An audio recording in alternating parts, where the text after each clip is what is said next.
Olá, sou Núbia Lira, sou coordenadora da Educação Infantil da Rede Municipal de Educação de Aracaju. Também coordeno a etapa da Educação Infantil no currículo de Sergipe. Nesse vídeo vamos falar sobre como está organizada a Educação Infantil no currículo de Sergipe. Na etapa da educação infantil, a perspectiva da infância, precisam ser assegurados dois eixos. Esses eixos eles são apresentados desde as diretrizes curriculares nacionais para a educação infantil, quando aponta que a criança precisa estar contemplada em dois principais aspectos. Um deles é a interação, é estar qualitativamente com outras pessoas, com outras crianças, com crianças da mesma faixa etária, com crianças de faixas etárias diferentes, com os adultos, e que essa interação, esse encontro, seja um encontro estruturado pedagogicamente para garantir qualidade. O outro eixo que também está presente no currículo de Sergipe foi o eixo do brincar. A brincadeira é o caminho por excelência que as crianças utilizam para se desenvolver, para aprender, para se apropriar das coisas que existem no mundo no qual ela convive, para compreender as outras pessoas com as quais ela divide espaço, para compreender sua identidade, ou seja, quem ela é, como ela precisa ser para estar nesse espaço onde ela convive com outras pessoas. Esses dois eixos eles são os principais pressupostos para que a gente assegure a infância dentro do processo de desenvolvimento das crianças na educação infantil. Na educação infantil, é a primeira experiência que a criança tem em uma instituição criada para receber as novas gerações e prepará-las para estar socialmente em um espaço para além da sua vida familiar. É no espaço da escola da educação infantil que a criança exerce o seu direito de ser socialmente conectado com outras pessoas. É na escola que, de forma qualificada, a gente vai fazendo com que essa criança compreenda a sua cultura, compreenda quem ela é, e construa assim uma referência da sua comunidade e uma identidade. No currículo de Sergipe, seguindo a perspectiva das diretrizes curriculares nacionais, estão contemplados 6 direitos. Um desses direitos é o direito de conviver. Por que o direito de conviver é um direito que foi chamado à tona? Parece até óbvio que as pessoas convivem, mas quando a gente coloca o direito de conviver como um direito que deve estar presente no trabalho pedagógico, a gente precisa assegurar que a convivência que ela tem que aprender é uma convivência qualificada. Ela precisa conviver com seus pares, com crianças da mesma faixa etária, com crianças de faixas etárias diferentes.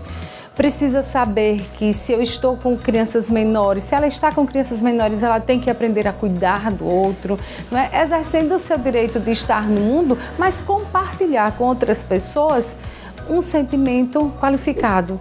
Um outro direito que foi ressaltado, a partir também das diretrizes, é o direito de brincar. O brincar é o caminho por excelência que a criança utiliza para aprender a ser humano, a ser como que ela é, como ela é diferente de outra pessoa. Então, essa criança vai na brincadeira aprendendo a partilhar, aprendendo a somar, aprendendo a ser solidária. Um outro direito presente no currículo de Sergipe é o direito de participar. Quando a gente fala essa palavra participar, muitas vezes a gente acredita a criança está naquele espaço participando da brincadeira. Então, se ela participa da brincadeira, ela está sendo contemplada do seu direito. O que a gente precisa pensar é que participação efetivamente ela está conseguindo ali realizar. É participação de fato?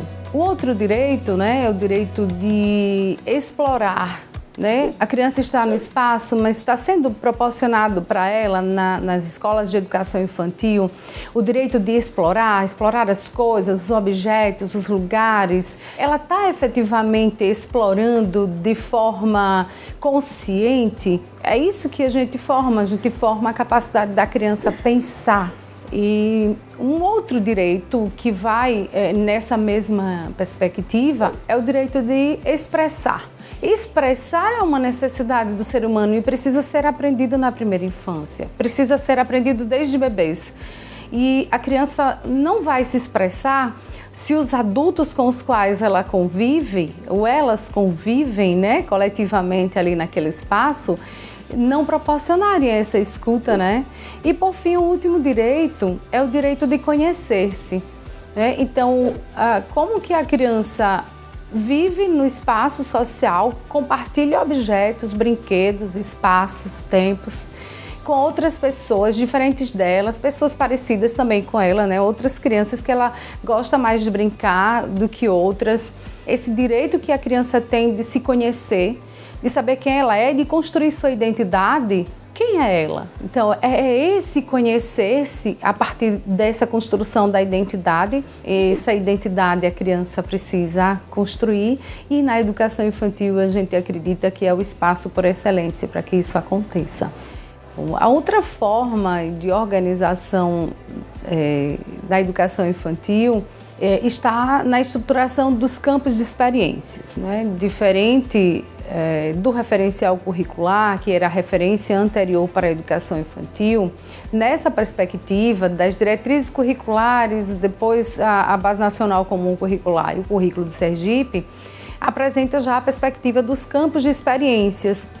São campos nos quais as crianças têm acesso a conhecimentos específicos, mas que também mantêm uma interlocução, uma interligação entre esses campos.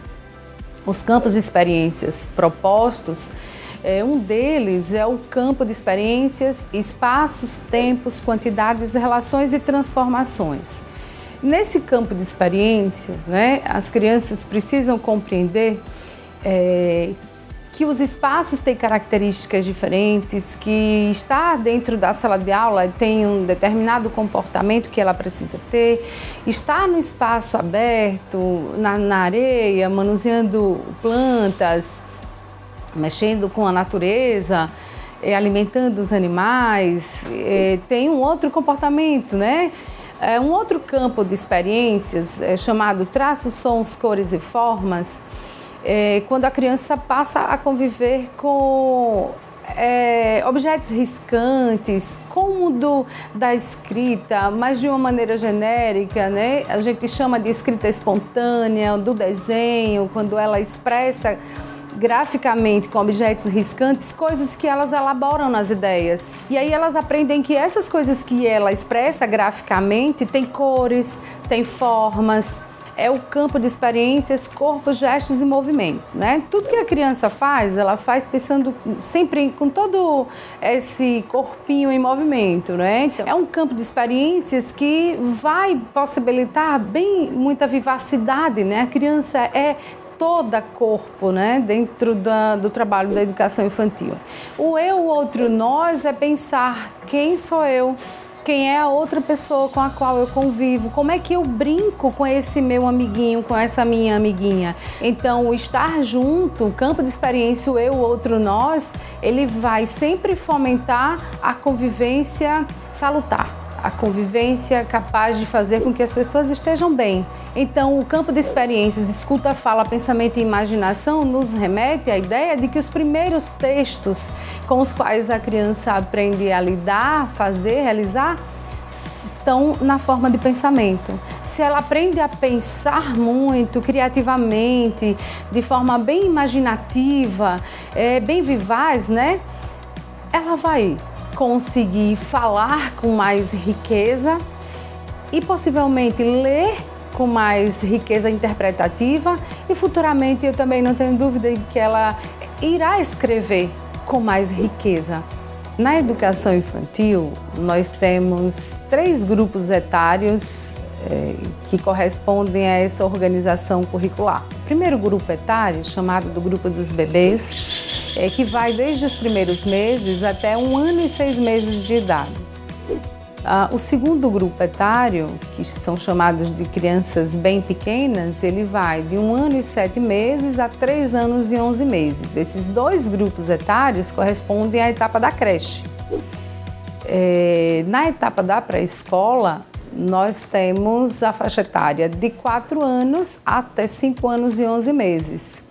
Esses 3 grupos etários, eles são contemplados por objetivos de aprendizagem e desenvolvimento que estão concentrados nos campos de experiências que as crianças precisam vivenciar ao longo da educação infantil. Esses objetivos estão correlacionados a cada uma das faixas etárias, dos grupos etários, e eles têm um sentido de progressão, para que esse campo de experiência seja apropriado paulatinamente ao longo dos anos na etapa da educação infantil. Para o processo de planejamento, é necessário que os professores considerem que os campos de experiências eles estão interligados. Cada uma das atividades proporcionadas para as crianças em cada grupo etário, ela tem uma tarefa de amarrar, de correlacionar os campos de experiências no dia a dia do planejamento educacional. É isso, pessoal. Aguardo vocês nas formações que estarão acontecendo nas suas escolas ou nas redes de ensino a qual vocês pertencem, e convido vocês a visitarem nossas redes sociais para acessar o material e ajudar na qualificação da elaboração do trabalho pedagógico, para que a gente cada vez mais qualifique a educação infantil na perspectiva de valorizar a criança.